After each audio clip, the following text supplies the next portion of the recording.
Based on this data, most of us might conclude that each factor or cause, that is temperature, machine speed and operator experience, is responsible for defects, and increase in each one of them reduces defects. But you will be shocked and surprised to know that in reality it's a wrong conclusion. Watch this video till end to understand the power of regression analysis. इस table के data के आधार पर हम में से बहुत सारे लोग ये कंक्लूड कर सकते हैं कि डिफेक्ट्स के बढ़ने में तीनों ही फैक्टर जिम्मेदार हैं और तीनों फैक्टर के बढ़ने से यानी कि टेम्परेचर, मशीन स्पीड और ऑपरेटर एक्सपीरियंस के बढ़ने से डिफेक्ट्स कम होते हैं। बट आपको जानकर ये बहुत ताज्जुब होगा और शॉक भी लगेगा कि ये कंक्लूजन बिल्कुल गलत है। वाई, क्यों? इसको जानने के लिए और रिग्रेशन एनालिसिस को डिटेल में समझने के लिए इस वीडियो को अंत तक जरूर देखिए। Hello everyone, I welcome you in this unique video series on world class Six Sigma Black Belt free course, which also includes Six Sigma Green Belt and Six Sigma Yellow Belt course. Yes, it's absolutely free. Language of this video will be English. That means everything will be in English, but for the benefit of my larger audience, some part will be also translated in Hindi. Six Sigma Black Belt के free course की इस अनूठी video series जिसमें six sigma green belt और six sigma yellow belt का course भी शामिल है, मैं आपका हार्दिक अभिनंदन, हार्दिक स्वागत है। इस वीडियो की भाषा हिंदी इंग्लिश मिक्स रहेगी। For the benefit of my audience, a short brief about the benefit of this course and how you can obtain Six Sigma or Lean Six Sigma certificate through us is displayed at the end of this video. मेरे दर्शकों की सुविधा के लिए इस course के benefits और आप हमसे सिक्स सिग्मा या लीन सिक्स सिग्मा का सर्टिफिकेट कैसे प्राप्त कर सकते हैं, इसकी जानकारी संक्षिप्त रूप में मैंने इस वीडियो के अंत में दी हुई है। For the new audience, I would like to share that the topics which have been displayed on your screen had been already covered in our previous module. This is the 14th module of this video series. अपने नए दर्शकों की जानकारी के लिए बता दूं कि जो टॉपिक्स मैंने आपकी स्क्रीन पर प्रदर्शित किए हैं वो ऑलरेडी इस वीडियो सीरीज़ के पहले के मॉड्यूल्स में कवर किए जा चुके हैं। यह इस वीडियो सीरीज़ का 14th module है। In this module, we will learn and understand the topics which has been displayed on your screen in depth and detail with simple and practical examples. इस module में हम practical और सरल उदाहरणों के साथ स्क्रीन पर प्रदर्शित किए गए टॉपिक्स को गहराई और विस्तार पूर्वक समझेंगे। तो चलिए इस मॉड्यूल की शुरुआत करते हैं। So let's begin this module. The topic which I am going to take now is regression analysis.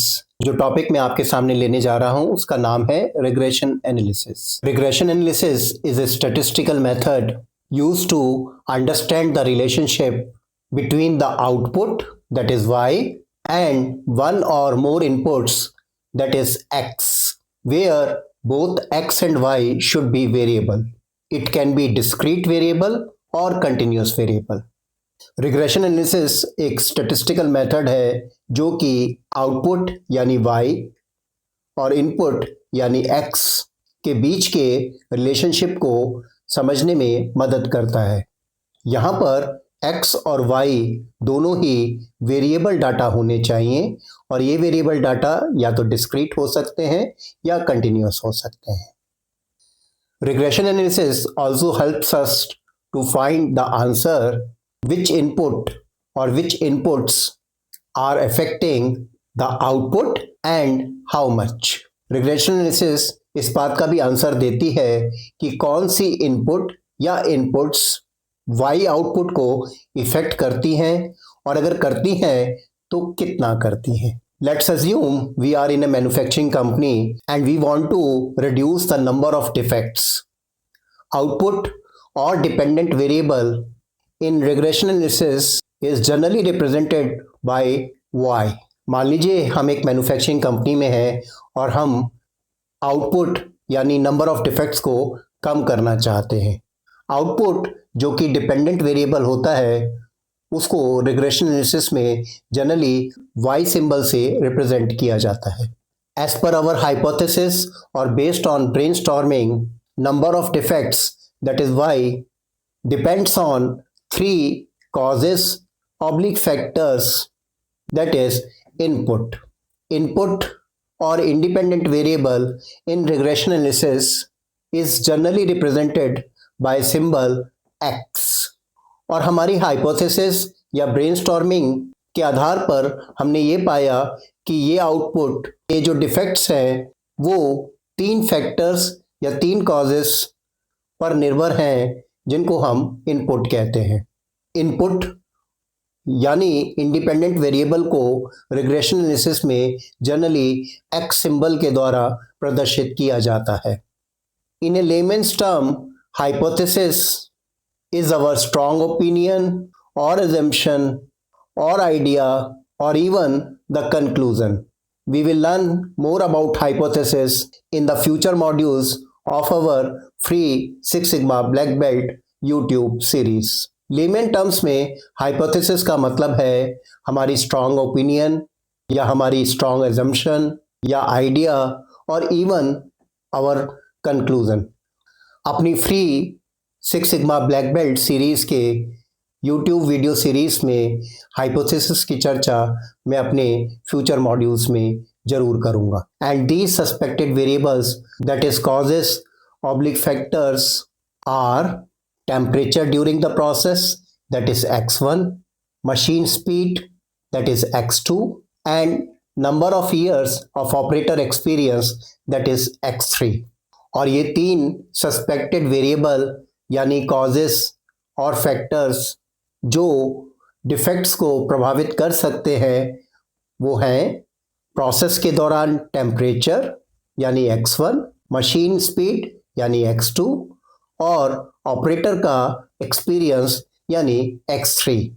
x1, x2, x3 और उनके कॉरस्पॉन्डिंग y यानी डिफेक्ट्स के 10 प्रोडक्शन रन का डाटा मैं आपकी स्क्रीन पर प्रदर्शित कर रहा हूं। The data collected for x1, x2, x3 that is inputs and the corresponding output that is y for 10 production run is being displayed on your screen. And based on this data, suppose our questions are out of x1, x2 and x3, which is the main or significant cause for the output y that is defects. Is there only one cause or multiple causes or no cause at all out of x1, x2, x3 responsible for increase in defects? और इस data के आधार पर हमारे कुछ प्रश्न हो सकते हैं जो इस प्रकार हैं कि डिफेक्ट्स y के बढ़ने में x1, x2 और x3 में से कौन सा फैक्टर या कौन सा कारण ज़्यादा जिम्मेदार है या कौन सा कारण सिग्निफिकेंट कारण है। दूसरा, क्या इस प्रॉब्लम के लिए सिर्फ एक कारण है या मल्टीपल कारण है या x1, x2, x3 में से कोई भी इस समस्या का कारण नहीं है। And the last question is what will be the value of y if we change the value of x1, x2 and or x3. For example, what will be the number of defects if we keep the temperature at 75 degrees centigrade, machine speed at 150 rpm and operator experience of 3 years? Just wait for few minutes. Regression analysis will answer to all these questions. और तीसरा जो कि equally महत्वपूर्ण है वो ये है कि x1, x2 और x3 यानी इनपुट्स की वैल्यू में चेंज करने से y यानी डिफेक्ट्स पर क्या असर पड़ेगा। फॉर एग्जांपल, अगर हम टेम्परेचर को 75 डिग्री सेंटीग्रेड रखते हैं, मशीन स्पीड को 150 आरपीएम रखते हैं और ऑपरेटर एक्सपीरियंस 3 इयर्स लेते हैं, तो नंबर ऑफ डिफेक्ट्स कितने होंगे। बस थोड़ा सा सब्र रखिए, रिग्रेशन एनालिसिस से इन सभी प्रश्नों का सही से उत्तर मिल जाएगा। Before moving to regression analysis, let me quickly tell you about the history of regression analysis. Regression analysis को समझाने से पहले जल्दी से मैं आपको इसकी हिस्ट्री के बारे में बता देता हूँ। Sir Francis Galton of UK who used scatter plot given by John Herschel is credited with discovering regression analysis in late 19th century around 1886. Sir Francis Galton जिन्होंने जॉन हर्शल के द्वारा दिया हुआ स्कैटर प्लॉट यूज़ किया था, उनको regression analysis देने का क्रेडिट दिया जाता है। He observed that the children of very tall or very short parents tended to have heights closer to the average, that is mean of the population. He called this phenomena as regression towards mediocrity, which later become regression towards mean. The principle regression towards mean is that when two variables are correlated, extreme value of one variable tend to be associated with less extreme values of the other variable. Let us understand this with an example which is based on Galton's study. Very tall parents usually have children who are tall but a bit shorter than them. And in the same fashion, very short parents usually have children who are short but a bit taller than them. So the value regress towards the population average, that is mean. In this example, consider the average of population of a large number of parents and their children. Regression towards mean के principal का अर्थ आपको एक उदाहरण से समझा देता हूँ जो कि गैल्टन स्टडी पर आधारित है। उन्होंने ये कहा था कि जो बहुत लंबे पेरेंट्स होते हैं उनके बच्चे लंबे तो होते हैं लेकिन थोड़ा सा उनसे छोटे होते हैं, और ऐसे ही जो पेरेंट्स कम ऊंचाई के होते हैं उनके बच्चे ऊंचाई में छोटे तो होते हैं बट उनसे थोड़ा लंबे होते हैं। So the value regress towards the population average, that is mean. ये एग्जाम्पल सिर्फ एक पेरेंट या एक चाइल्ड के बारे में नहीं है, ये एग्जाम्पल बहुत सारे पेरेंट्स और बहुत सारे बच्चों के एवरेज पर आधारित है। There is a saying that old is gold, and the best part of Galton's work was that he used scatter plot only and plotted points on scatter plot to visualize how two variables might relate. एक कहावत है ना कि old is gold, तो Francis Galton ने सिर्फ scatter plot को use करके स्कैटर प्लॉट पर पॉइंट्स प्लॉट करके उनके बीच का रिलेशनशिप समझाया था। He drew a line by his own hand showing this trend, but he did not create or express the regression equation mathematically. Sir Francis Galton ने इस relationship को एक अपने हाथ द्वारा बनाई गई लाइन से प्रदर्शित किया था, और उन्होंने कोई मैथमेटिकल रिग्रेशन इक्वेशन का फॉर्मूला नहीं दिया था, यानी कि उन्होंने सिर्फ ग्राफिकली रिप्रेजेंट किया था। So in short, Sir Francis Galton gave the idea of regression but not the formula. तो शॉर्ट में सर फ्रांसिस गैल्टन ने रिग्रेशन का आइडिया दिया था, ना कि formula. Trend lines, correlation coefficients and equation came later when Karl Pearson developed the concept of correlation and regression using the formula. Trend line, correlation coefficient और regression equation बाद में आई जब कार्ल पियर्सन ने कोरिलेशन का concept और regression का concept एक फॉर्मूला द्वारा दिया था, एक्सप्लेन किया था। Karl Pearson who was Galton's student and collaborator, turned Galton's visual insight into a quantitative statistical model. He defined the mathematical equation of regression, developed the correlation coefficient, that is R, and formalized the relationship between correlation and regression.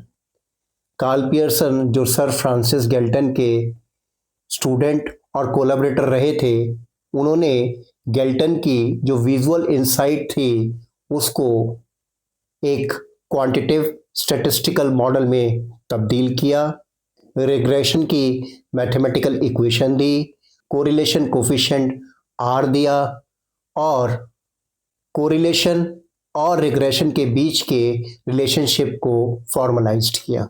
This is the summary of contribution right from scatter plot to the development of regression equation. Scatter plot से regression equation के development का सफ़र आपकी screen पर मैं प्रदर्शित कर रहा हूँ. Why we need regression analysis? Because there are some limitations using scatter plot. हमें regression analysis की इसलिए आवश्यकता पड़ती है क्योंकि scatter plot की कुछ limitations हैं. And the difference between scatter plot and regression analysis are that scatter plot visualizes the relationship, and on the other hand, regression analysis quantifies this relationship. Scatter plot और regression analysis के बीच के कुछ अंतर हैं, उनको जल्दी से समझ लेते हैं. पहला तो ये है कि scatter plot visual representation करता है, जबकि regression analysis उस representation को क्वांटिफाई कर देता है. Output of scatter plot is in a graphical form, that is dots showing the data points, and the output of regression analysis is a statistical mathematical equation, that is y is equal to a plus bx. दूसरा, scatter plot एक graphical form है जिसमें data points को dots द्वारा प्रदर्शित किया जाता है, जबकि रिग्रेशन एनालिसिस एक statistical equation y is equal to a plus bx है. Use of scatter plot is generally for initial exploration and the use of regression analysis is for making production और estimates. तीसरा, scatter plot का use initial exploration के लिए किया जाता है, जबकि रिग्रेशन एनालिसिस का यूज प्रेडिक्शन और एस्टिमेट के लिए किया जाता है. So let us understand the limitation of scatter plot. तो एक बार स्कैटर प्लॉट की लिमिटेशन को समझ लेते हैं.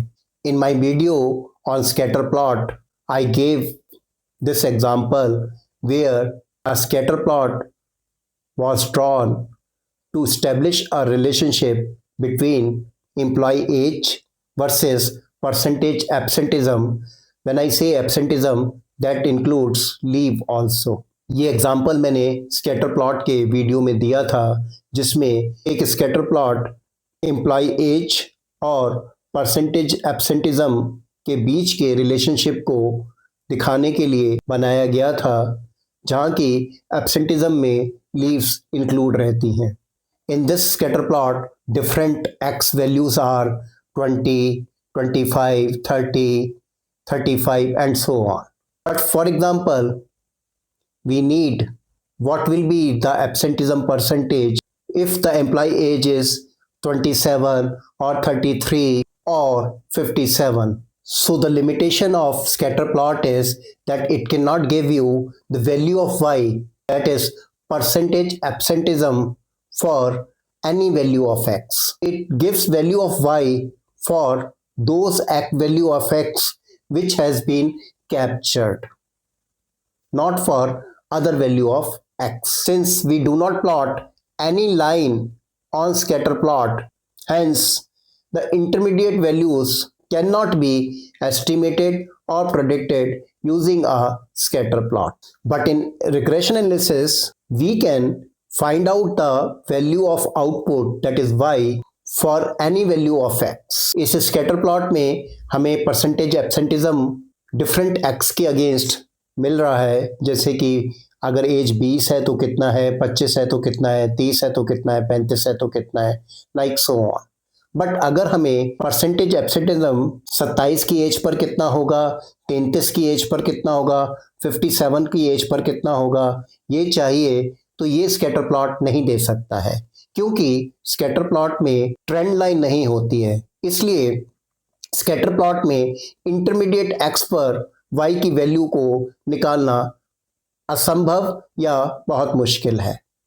बट रिग्रेशन एनालिसिस में हम किसी भी एक्स के अगेंस्ट वाई की वैल्यू का पता लगा सकते हैं। If there are more than one input or more than one cause, regression analysis helps us to find the answer which input or which inputs are affecting the output, that is y, and how much, or how the output y changes when input x or xn changes। और अगर हमारी output के कारण एक से ज़्यादा cause है या एक से ज़्यादा इनपुट्स हैं, तो रिग्रेशन एनालिसिस ये भी पता लगा सकती है कि कौन सा x यानी कॉज या इनपुट y यानी आउटपुट को ज़्यादा प्रभावित करता है और कितना प्रभावित करता है। There are two types of regression analysis. One is simple regression analysis where there is only one input and one output, and the other is multiple regression analysis where there are multiple inputs और multiple causes for a single output. Regression analysis दो प्रकार की होती हैं। एक तो simple regression analysis जहाँ की एक ही आउटपुट होता है और एक ही इनपुट होती है, और दूसरा मल्टीपल रिग्रेशन एनालिसिस जिसमें एक आउटपुट के लिए बहुत सारे इनपुट्स या बहुत सारे कॉजेस होते हैं। This is an example where there is a single input for the output, where the output y is breakdown hours per month and the input is machine age in years, that is x। ये एक single output और single input का example है जिसमें machine breakdown hours output है और machine की as वर्षों में इनपुट है। In such cases scatter plot, which is a very simple tool, is recommended. But if we want to estimate the value of y, that is breakdown hours, for any value of x, that is the machine age in years or in months, regression analysis should be used either along with scatter plot or alone। इस प्रकार के case में मेरी सलाह scatter plot को use करने की ज़्यादा रहेगी। लेकिन अगर आपका उद्देश्य किसी पर्टिकुलर एक्स यानी मशीन एज के लिए वाई को निकालना है यानी ब्रेकडाउन आवर्स को निकालना है, तो आप रिग्रेशन एनालिसिस का इस्तेमाल कीजिए। और ये रिग्रेशन एनालिसिस स्कैटर प्लॉट के साथ भी यूज़ हो सकती है और अलग से भी यूज़ की जा सकती है। So time now to understand the regression analysis step by step. Let me take the same example which I gave in the initial part of this video, where we were interested to reduce defects, that is output, in our Six Sigma project। तो अब regression analysis को step by step समझने का समय आ गया है। मैं इस वीडियो के शुरू में दिए गए उदाहरण को एक बार दोबारा से आपके लिए ले लेता हूँ, जिसमें हमें अपने सिक्स सिग्मा प्रोजेक्ट में डिफेक्ट्स यानी वाई आउटपुट को कम करने में दिलचस्पी थी।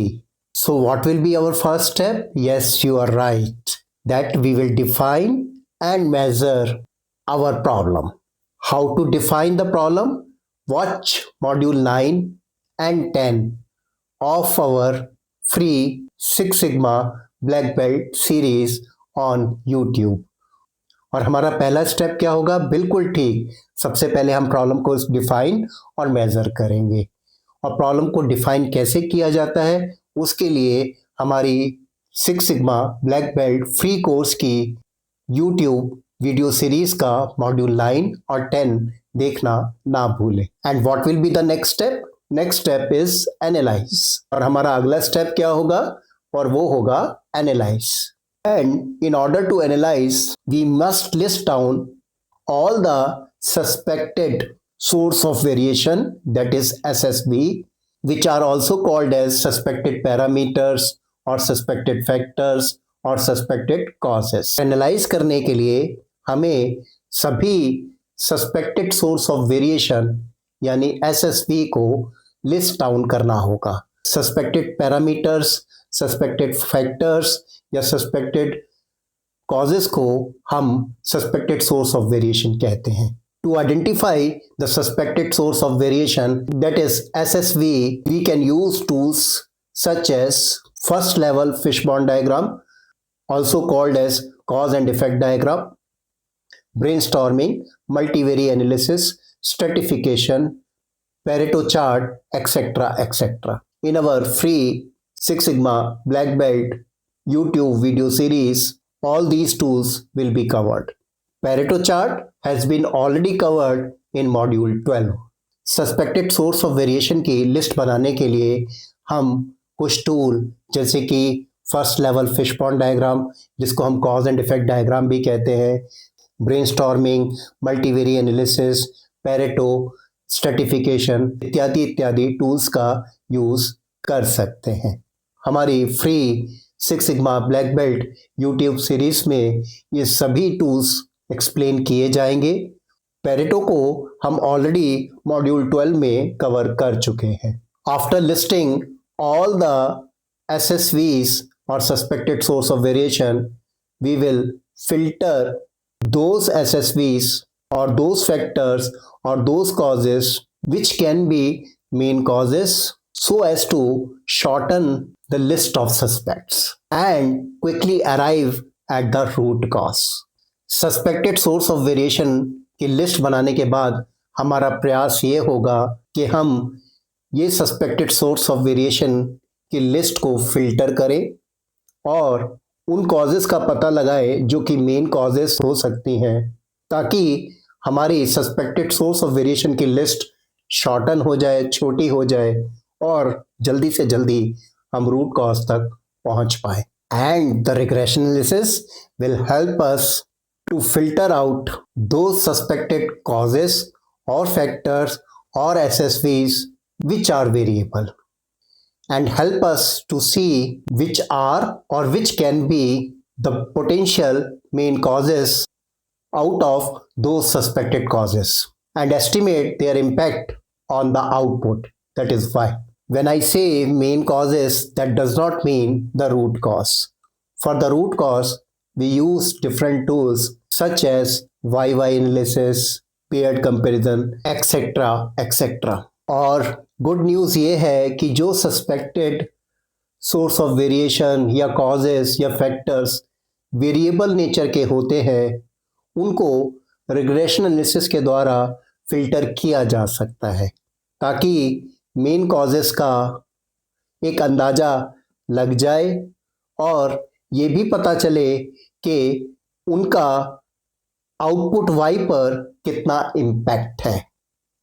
मेन कॉजेस का मतलब यहाँ पर रूट कॉज नहीं है। रूट कॉज के लिए हम अलग टूल्स का यूज़ करते हैं, जैसे कि why analysis, paired comparison, etcetera etcetera. So coming back to our case where we were interested to reduce the number of defects, that is Y, and the equation will be y is equal to fx, where x will be suspected source of variation. तो एक बार अपने case पर वापस चलते हैं, जहां की हम डिफेक्ट्स यानी कि आउटपुट y को कम करना चाहते थे, और इसके आधार पर एक इक्वेशन बनेगी y is equal to fx, जहां की x का मतलब है suspected source of variation. In our case, the suspected source of variation were temperature during the process, that is x1, machine speed, that is x2, and the operator experience x3. और हमारे case में जो suspected source of variation थे वो थे process के दौरान temperature यानी x1, मशीन स्पीड यानी x2 और ऑपरेटर का एक्सपीरियंस यानी x3. On your screen, I am again displaying the data of x1, x2, x3 and their corresponding y for 10 production runs. एक बार मैं आपकी स्क्रीन पर x1, x2, x3 और उनके करस्पॉन्डिंग y की वैल्यू का डाटा दोबारा से प्रदर्शित कर रहा हूँ।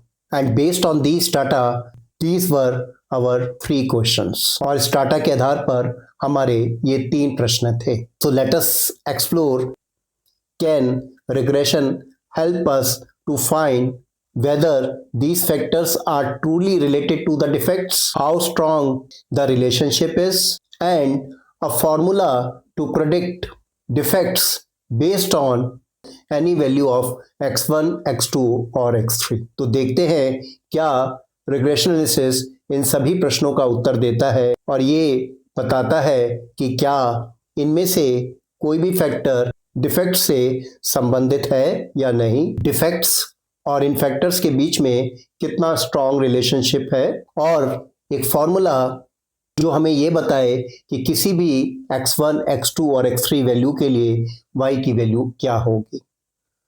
तो एक बार समझते हैं कि रिग्रेशन एनालिसिस के पास इन सभी क्वेश्चंस का आंसर है या नहीं।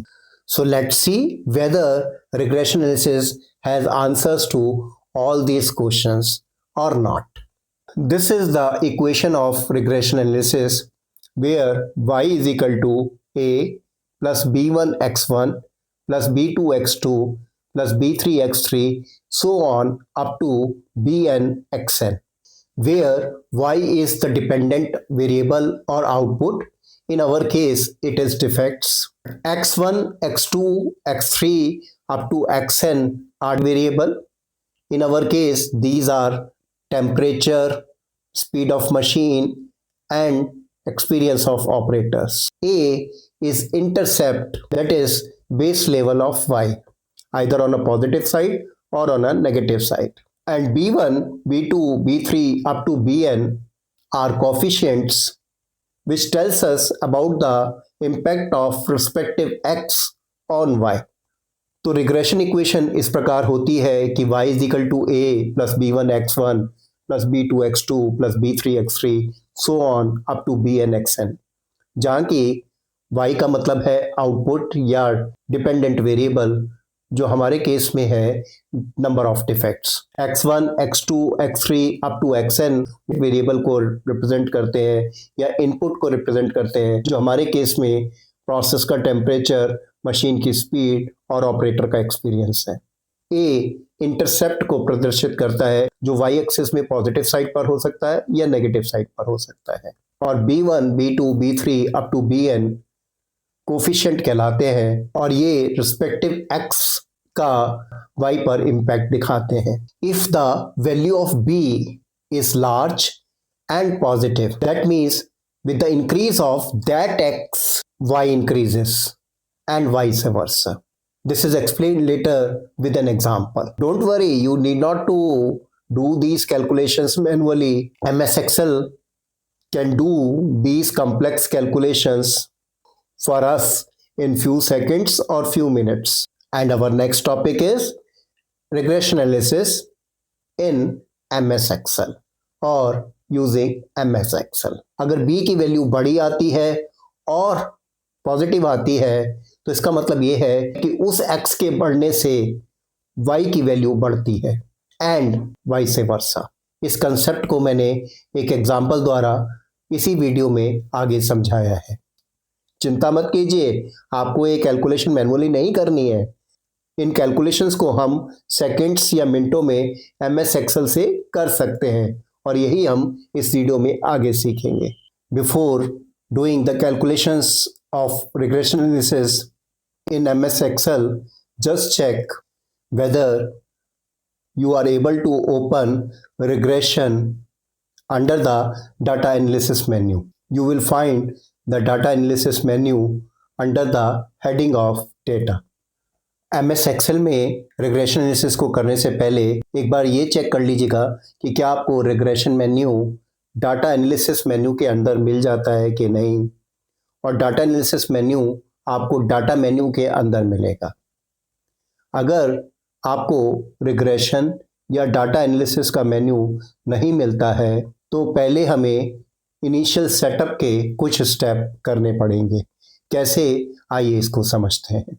If you don't find under data menu the data analysis or regression in the menu of data analysis, please do perform initial setup. How it is being explained in the next slides. Click on File, file पर click कीजिए, then click on Options, फिर Options पर click कीजिए.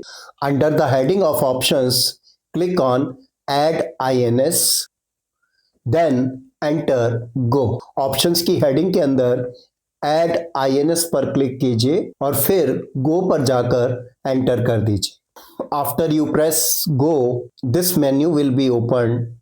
In this menu, select Analysis Tool Pack, tick at Analysis Tool Pack and then enter OK. जब आप Go पर enter करेंगे तो ये मेन्यू आपकी स्क्रीन पर खुल जाएगा. आपको एनालिसिस टूल पैक को टिक करना है और ओके को क्लिक करना है. Just check that you get the data analysis menu under the heading of data and in the data analysis you get regression. But if you are not still able to open the data analysis or regression analysis, then perform these steps.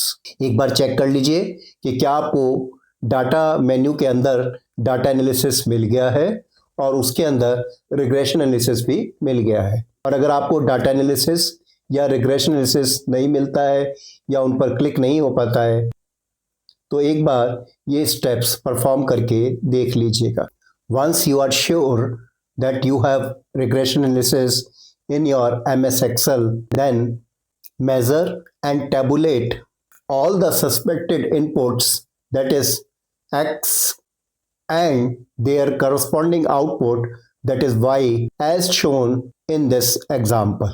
एक बार आपको ये confirm हो जाए कि आपके MS Excel में regression analysis खुल रहा है तो आप सभी सस्पेक्टेड इनपुट्स यानी कि X और उनके करस्पॉन्डिंग Y यानी आउटपुट की वैल्यू को मेजर और टेबुलेट कर दीजिए जैसा कि मैंने इस एग्जाम्पल में किया हुआ है. For doing the regression analysis, select the table as shown on your screen, go to data, then go to data analysis, select the regression and click OK.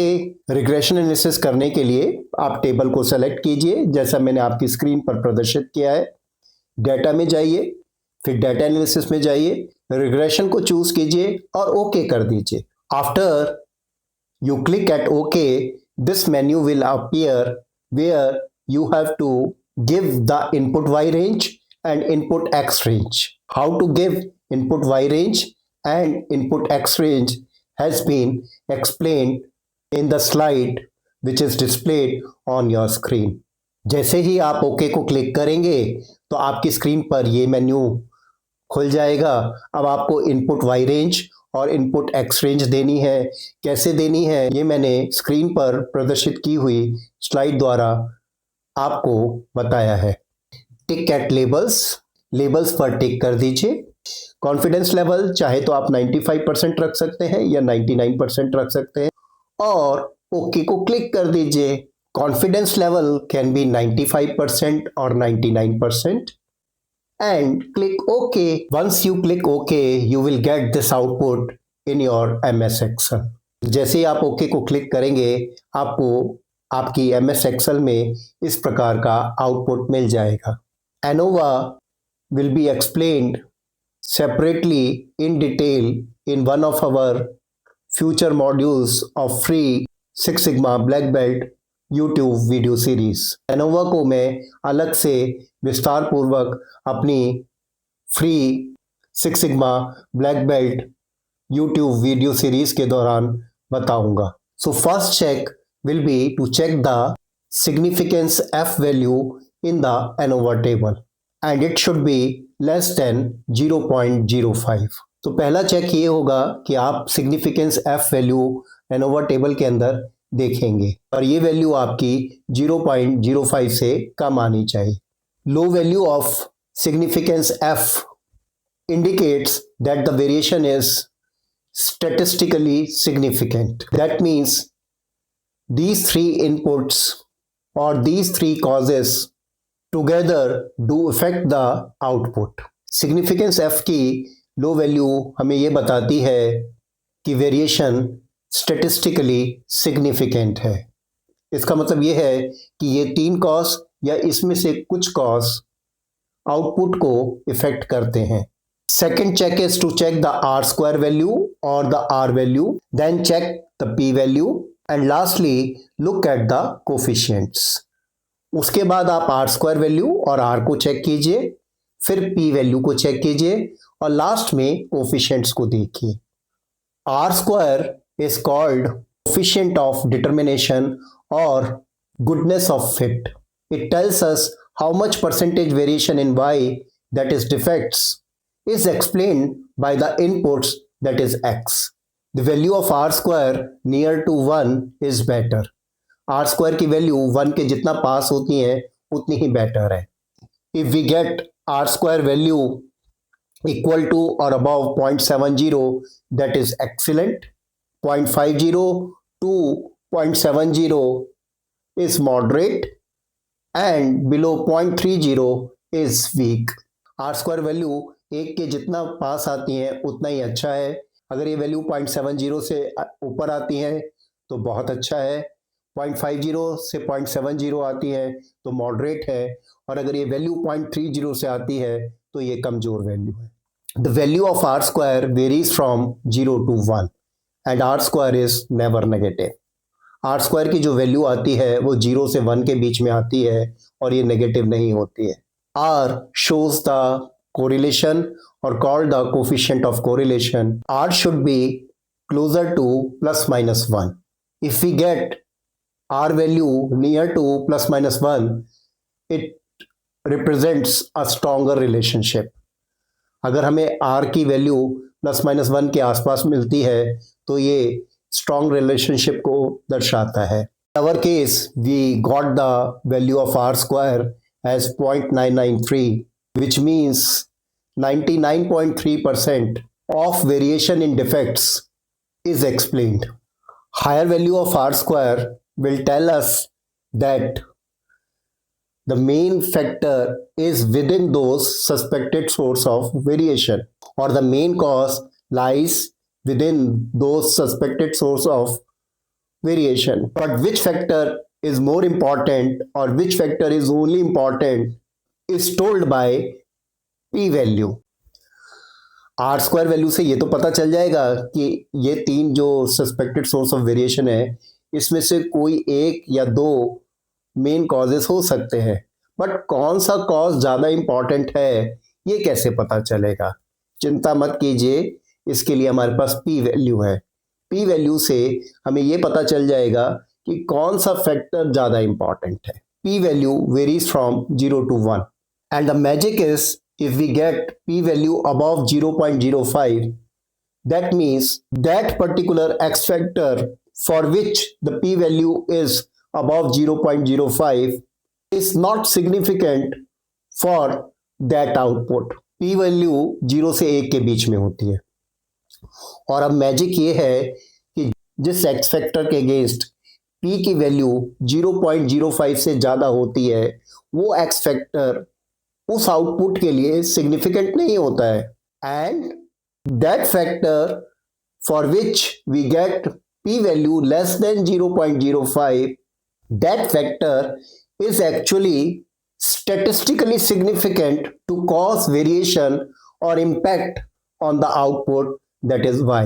That means that can be the only main cause or one of the main cause. और अगर हमें किसी x factor के against ये p value 0.05 से कम मिल जाती है तो उसका मतलब है कि वो x फैक्टर आउटपुट y में सिग्निफिकेंट वेरिएशन लाता है, और वो x फैक्टर या तो अकेला या किसी के साथ मिलकर एक मेन कॉज हो सकता है। In our example for machine speed we got the value of p equal to 0.0085, which is less than 0.05. That means machine speed is statistically significant to cause variation in number of defects. हमारे example में क्योंकि machine speed की P value 0.0085 मिली है जो कि 0.05 से कम है, इसका मतलब ये है कि मशीन स्पीड डिफेक्ट्स के इंक्रीज करने में स्टेटिस्टिकली सिग्निफिकेंट है। And because we got the p value of temperature and operator experience above 0.05, that means they are not statistically significant। क्योंकि टेम्परेचर और ऑपरेटर एक्सपीरियंस की p वैल्यू 0.05 से ऊपर मिली है, इसलिए वो स्टेटिस्टिकली सिग्निफिकेंट नहीं है। So based on r square and p value, our conclusion will be focus on optimizing machine speed to reduce defects, that is output और y। तो आर स्क्वायर और p वैल्यू के आधार पर हमारा कंक्लूजन ये हो सकता है कि हमें मशीन स्पीड को ऑप्टिमाइज करना होगा अगर हमें डिफेक्ट्स या आउटपुट y को कम करना है। I am displaying some extra information about the p value on your screen. In case of any doubts or query, you can message me on my WhatsApp number। p value से संबंधित कुछ extra information मैं आपकी screen पर प्रदर्शित कर रहा हूँ। किसी भी प्रकार की क्वेरी या जानकारी के लिए आप मुझे WhatsApp नंबर पर संपर्क कर सकते हैं। I have used word significant many times in this video. So the question which can come to our mind that what is the meaning of significant in the regression analysis? So let us understand this with an practical example। मैंने इस video के दौरान कई बार significant word का use किया है, तो एक क्वेश्चन हमारे जहन में आ सकता है कि ये significant वर्ड का रिग्रेशन एनालिसिस में क्या मीनिंग है। तो इस बात को एक प्रैक्टिकल उदाहरण से समझते हैं। Based on the data of this table, it looks like that each factor और cause, that is temperature, machine speed and operator experience, is responsible for defects, and it also looks like that increase in each one of them is reducing defects, but in reality it's not what we are seeing। इस table में दिए गए data के आधार पर ये लगता है कि तीनों ही फैक्टर यानी कि टेम्परेचर, मशीन की स्पीड और ऑपरेटर का एक्सपीरियंस डिफेक्ट्स के लिए इक्वली जिम्मेदार हैं। बट आपको जानकर ये बहुत ताजुब होगा कि जो डाटा से प्रतीत हो रहा है एक्चुअल में वैसा नहीं है। Using regression we found out that out of these three factors which factor can cause more variation in the output, that is large variation in y। In our case it was machine speed, hence machine speed was the significant cause in this example। हमने regression analysis का use करके ये पता लगा लिया था कि इन तीन फैक्टर्स में से कौन सा फैक्टर आउटपुट में ज्यादा वेरिएशन लाता है, और हमारे केस में यह कारण मशीन स्पीड के रूप में उभर कर आया है, जो कि रिग्रेशन एनालिसिस के हिसाब से सिग्निफिकेंट कारण कहलाएगा। And what is significant variation? Large variation in y by change of x is called significant variation. और सिग्निफिकेंट वेरिएशन क्या होता है? जब x के चेंज करने से y में एक बड़ा चेंज आता है। For example, if you do the regression analysis of this data where machine speed is 145 rpm and temperature and operator experience at even 70 degrees centigrade and 1 years respectively, where the defects were highest, we still get the estimated number of defects as 5.65 only, which means there is no need to increase temperature or operator experience if machine speed is high। How we have calculated it? That is number of defects as 5.65. We will learn it very soon in this video itself। Since change in machine speed from 100 to 145 is causing a large variation in output, that is defects, hence machine speed is the significant cause। For example, हम मान लीजिए temperature को 70 degree centigrade और operator experience को 1 साल ले लेते हैं, बट मशीन स्पीड को 145 आरपीएम ले लेते हैं। तो अगर हम रिग्रेशन एनालिसिस का यूज करके नंबर ऑफ डिफेक्ट्स निकालेंगे तो वो आते हैं 5.65, जिसका मतलब है कि टेम्परेचर और ऑपरेटर एक्सपीरियंस को बढ़ाने की कोई ज़रूरत नहीं है अगर मशीन स्पीड को मैक्सिमम रखा जाए। ये कैलकुलेशन कैसे की जाती है हम जल्दी ही अभी सीखेंगे, क्योंकि मशीन स्पीड को चेंज करने से डिफेक्ट्स में एक बहुत बड़ा वेरिएशन आता है, इसलिए मशीन स्पीड एक सिग्निफिकेंट कॉज कहलाएगी। Let us now reverse this experiment and see the combination where temperature and operator experience is high, that is 115 degrees centigrade and 6 years respectively, because there the defects as per the table were lowest. But at the same time we keep the machine speed at 100 rpm. As per the regression analysis calculation, estimated number of defects will be 13.92. So change in temperature and operator experience or increase in temperature or operator experience do not cause large variation in output. Why? Because defects are still around 15. Hence, they are not the significant causes. अब इस experiment को उल्टा कर देते हैं। Temperature को 115 degree centigrade ले लेते हैं और ऑपरेटर एक्सपीरियंस को 6 साल ले लेते हैं, क्योंकि यहाँ पर डिफेक्ट्स जो थे मिनिमम थे। बट उसके साथ मशीन स्पीड को 100 आरपीएम कर देते हैं। और अगर हम रिग्रेशन एनालिसिस का यूज करके नंबर ऑफ डिफेक्ट निकालेंगे तो वो आते हैं 13.92। तो इसका मतलब क्या हुआ कि टेम्परेचर और ऑपरेटर एक्सपीरियंस को बढ़ाने से भी वाई यानी डिफेक्ट्स की वैल्यू में कोई खास चेंज नहीं आया। वैसे 15 थी, अब 13.92 है, करीब करीब सेम ही है। इसका मतलब टेम्परेचर और ऑपरेटर एक्सपीरियंस सिग्निफिकेंट कॉज नहीं है। Now let us understand B value which is called coefficient of X. तो अब बी वैल्यू को समझ लेते हैं, जिसको हम एक्स का कोफिशिएंट कहते हैं। I hope all of you are aware of a simple line equation, that is y is equal to a plus bx और mx plus c। मुझे उम्मीद है सभी को लाइन की इक्वेशन पता होगी, जिसमें y is equal to a plus bx होता है या y is equal to mx plus c होता है। This equation of line is valid only when there is only one value of x for each y। ये line की equation तब hold करती है जब हर y के लिए सिर्फ एक x की वैल्यू होती है। In this equation of line b और m is called the slope of x variable and a is the intercept on y axis. इस लाइन की इक्वेशन में b और m का मतलब x वेरिएबल का स्लोप होता है और a y एक्सिस पर पॉजिटिव या नेगेटिव इंटरसेप्ट होता है। For one variable where x is machine age in years and y is breakdown hours per month, regression analysis indicate that machine age in years, that is x, is a significant cause because it causes significant variation in y, that is breakdown time in hours.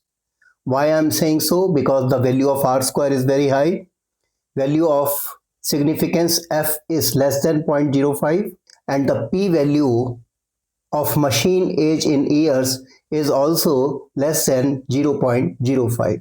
ये जो example मैंने लिया है जिसमें single x है जो कि machine age in years है और सिंगल y है जो कि ब्रेकडाउन आवर्स पर मंथ है, इसमें मशीन एज इन ईयर्स एक सिग्निफिकेंट कॉस्ट निकल कर आया है जो कि ब्रेकडाउन आवर्स में एक बड़ा वेरिएशन लाता है।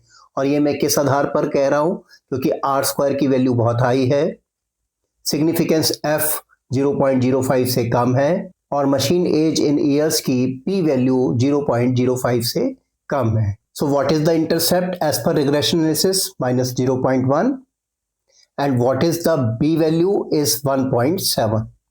तो रिग्रेशन एनालिसिस के हिसाब से हमारा इंटरसेप्ट कितना आया? -0.1 और हमारा स्लोप कितना आया? That is 1.7।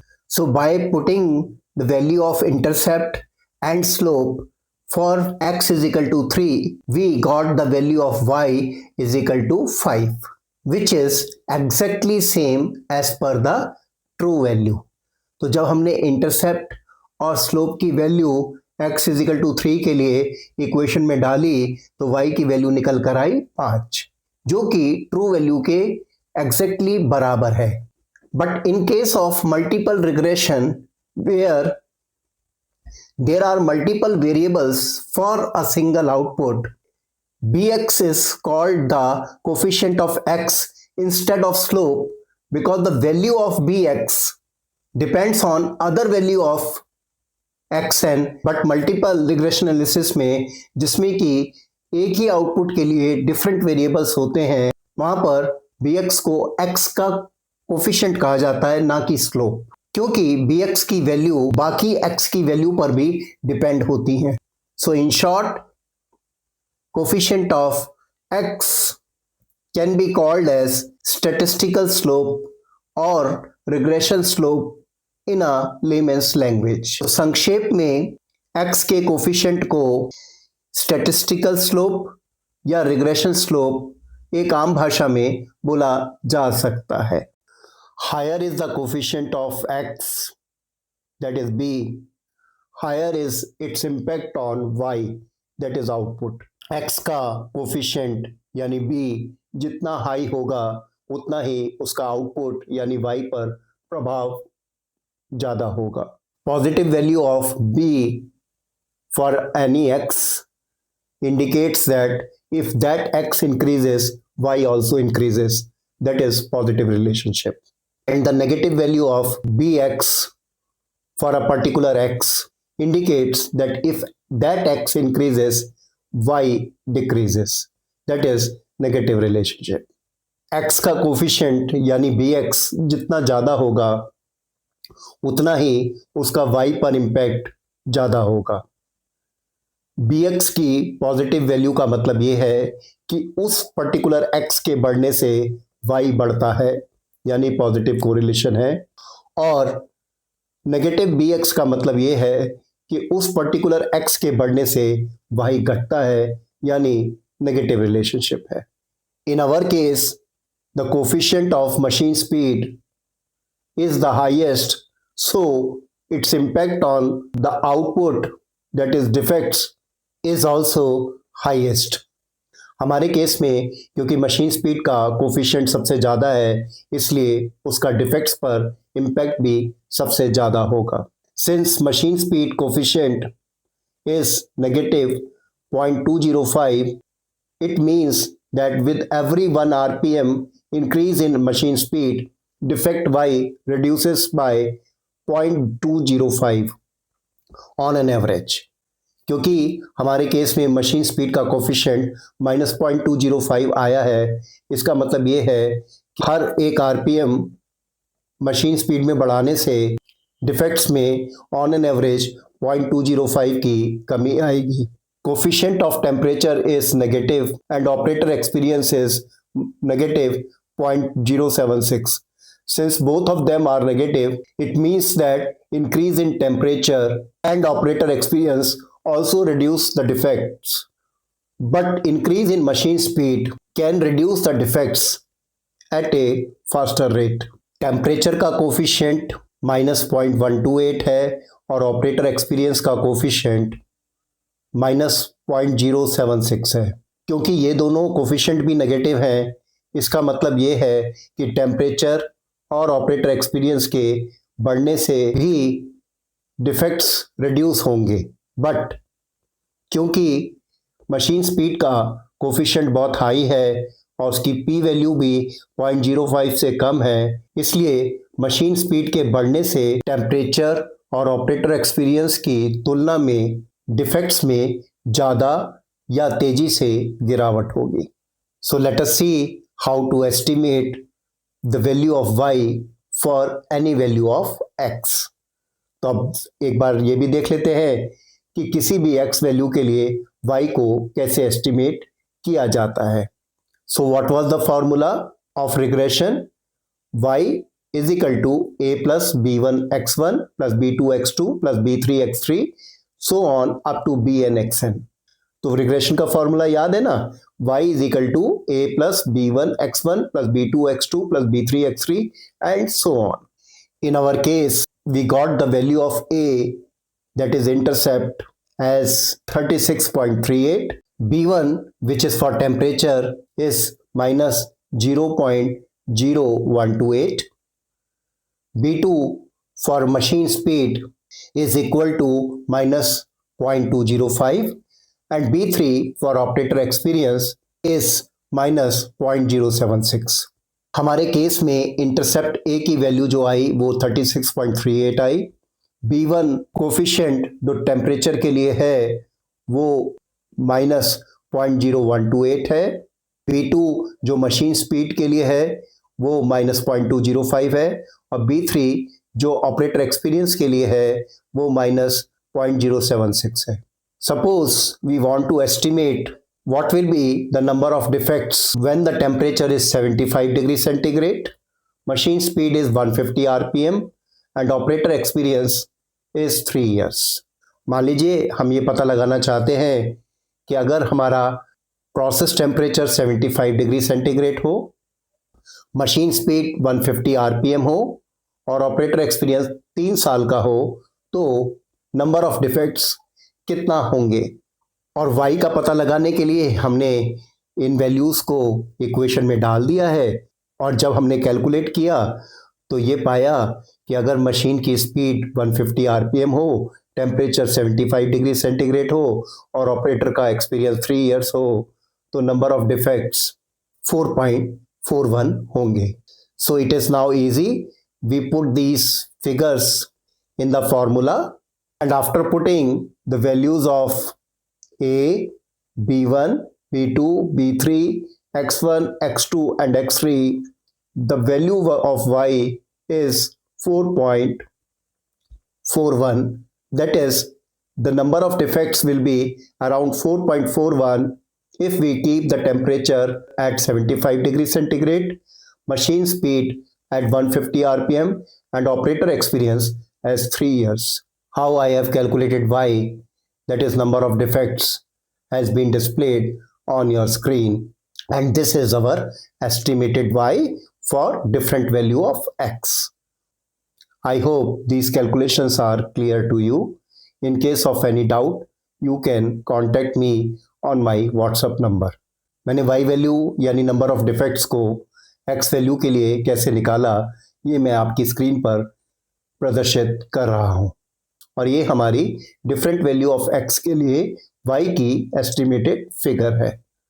मुझे उम्मीद है कि ये कैलकुलेशंस आपको क्लियर हो गई होंगी. अगर आपको फिर भी कोई डाउट है तो आप मुझे व्हाट्सएप नंबर पर संपर्क कर सकते हैं. If you want to calculate predicted defects against each row, then you can calculate that using the same formula, though this is optional. One of the purpose to calculate predicted value is to know how close predictions are to the actual values.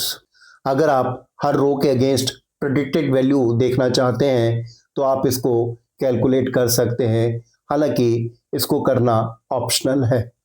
predicted value को निकालने का एक उद्देश्य ये हो सकता है कि हम ये देखना चाहते हैं कि predicted value actual value के कितने पास हैं. One question which can come to our mind is, what does 36.38, that is intercept, mean in a regression analysis model? एक प्रश्न हमारे दिमाग में आ सकता है कि इंटरसेप्ट 36.38 का इस मॉडल में क्या महत्व है. The value of intercept 36.38 means that the expected number of defects are 36.38 when all the input variables, that is temperature, speed, experience, are 0.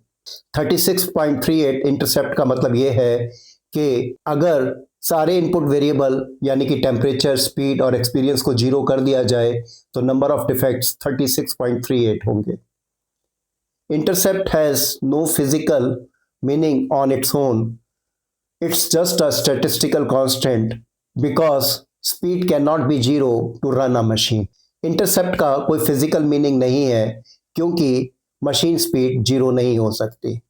इसलिए इंटरसेप्ट को एक स्टैटिस्टिकल कांस्टेंट की तरह ही ट्रीट करना चाहिए. On your screen, I am displaying few examples where regression analysis can be applied to find the significant cause or factor responsible for that particular output. मैं आपकी screen पर कुछ उदाहरण प्रदर्शित कर रहा हूं जिसमें कि आउटपुट को अच्छा बनाने के लिए किन फैक्टर्स को कंट्रोल किया जाए या किस फैक्टर को कंट्रोल किया जाए रिग्रेशन एनालिसिस का प्रयोग किया जा सकता है. So the summary is regression analysis help us to pinpoint which process variable or which process variables significantly impact the outcome, that is why, and by how much. In Six Sigma, it's a powerful tool to move from guessing to knowing and from knowing to improving. Regression analysis help us to also filter important or significant causes or factors out of so many variables or suspected source of variation, which can ultimately reduce the number of experiments in DOE, that is design of experiment, so as to identify red X and pink X faster and accurately. Regression analysis की summary ये है कि regression analysis बहुत सारे causes या factors या suspected source of variation में से हमें सिग्निफिकेंट कॉज या फैक्टर को फिल्टर करने में बहुत मदद करती है, जो कि अल्टीमेटली डिज़ाइन ऑफ एक्सपेरिमेंट्स यानी DOE में हमें एक्सपेरिमेंट्स को घटाने में बहुत मदद करती है और पिंक एक्स और रेड एक्स को जल्दी और एक्यूरेटली ढूंढने में बहुत मदद करती है. Design of experiments, that is DOE, including the shining, traditional and Taguchi techniques, and the concept of SSV, red X, pink X will be discussed in detail in our future modules of free Six Sigma Black Belt YouTube video series. Design of experiment, जिसमें shining techniques, traditional techniques, Taguchi method, red X, pink X, SSV शामिल है. इसकी चर्चा मैं अपनी YouTube video series जो six sigma free black belt course के बारे में है उसमें आगे आने वाले मॉड्यूल्स में जरूर करूंगा. तो time now to understand the limitations of regression analysis. तो आप रिग्रेशन एनालिसिस की लिमिटेशंस जानने का समय आ गया है. First limitation is that it assumes linear relationship between X and Y, but if relationship is not linear, regression gives wrong results. तो पहली लिमिटेशन ये है कि रिग्रेशन एनालिसिस एक्स और वाई के बीच में लीनियर संबंध को एज्यूम कर लेता है और अगर ये संबंध लीनियर नहीं होता है तो रिग्रेशन एनालिसिस रॉन्ग रिजल्ट देती है. Second limitation is that the outliers can distort the slope and predictions. दूसरी लिमिटेशन ये है कि आउटलायर्स जो हैं वो स्लोप और प्रेडिक्शंस को डिस्टॉर्ट कर सकते हैं. Third limitation is that regression analysis only shows association of X with Y but not the cause effect. तीसरी लिमिटेशन ये है कि रिग्रेशन एनालिसिस एक्स और वाई का एसोसिएशन तो बताता है बट उनके बीच में कॉज और इफेक्ट नहीं बताता है. And last but not the least limitation of regression analysis is that it needs sufficient sample size because small sample size can lead to unreliable results. और आखिरी लिमिटेशन ये है रिग्रेशन एनालिसिस की कि इसमें सैंपल साइज ज़्यादा चाहिए. अगर सैंपल साइज कम होता है तो रिजल्ट्स अनरिलायबल हो सकते हैं.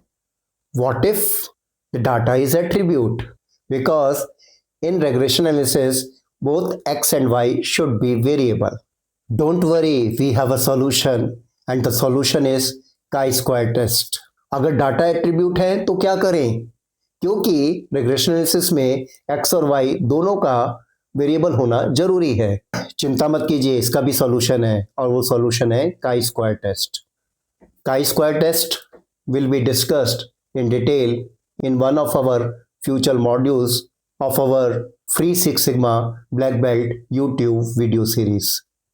chi-square टेस्ट की विस्तार पूर्वक चर्चा six sigma black belt free course की अपनी यूट्यूब वीडियो सीरीज के फ्यूचर मॉड्यूल के दौरान करेंगे। Before I close this video, let me quickly tell about myself. इससे पहले कि मैं इस वीडियो को फॉर्मली क्लोज करूं, जल्दी से अपने बारे में आपको बता दूं। I am Pankaj Agrawal. I am a corporate trainer, motivator, change management consultant, advisor and life coach. I am also a trainer on Six Sigma Black Belt and Six Sigma Master Black Belt. The name of my company is Simply Dhruv. Simply Dhruv was started in year 2003 by me and my wife Madhusmita Agarwal, where simply means to make things simple and Dhruv is the name of my son. I have also written a book on problem solving which I have not published for market yet. You can visit us on our website www.simplydhruv.in. If you have any query, you can drop your query in the comment box of this video or you can message me that query on my WhatsApp number. अगर आपकी कोई भी query है तो आप इस video के message box में उसको ड्रॉप कर सकते हैं या उस क्वेरी को आप मुझे WhatsApp नंबर पर भेज सकते हैं। If you don't want to miss the information about the next module, please like and subscribe this video now. अगर आप अगले मॉड्यूल की इंफॉर्मेशन समय से चाहते हैं तो इस वीडियो को तुरंत ही लाइक और सब्सक्राइब कर दें। I have also made very useful and powerful video on behavioral subject. So if you will like and subscribe my channel, you will get access to those videos also. मैंने behavioural और motivational subject पर भी बहुत powerful video बनाए हैं। अगर आप मेरे चैनल को लाइक और सब्सक्राइब करते हैं तो आपको उन वीडियो का भी एक्सेस मिल जाएगा। I hope you would have like this video and this video was very useful to you. मुझे उम्मीद है ये वीडियो आपको बहुत पसंद आया होगा और ये आपके बहुत काम का होगा। If you wish to watch my previous videos and upcoming videos, please don't forget to like and subscribe this video. अगर आप मेरे बनाए हुए वीडियो देखना चाहते हैं और भविष्य में आने वाले वीडियो की समय पर जानकारी चाहते हैं तो इस वीडियो को लाइक और सब्सक्राइब करना ना भूलें। Thank you very much. See you soon. फिर मिलेंगे।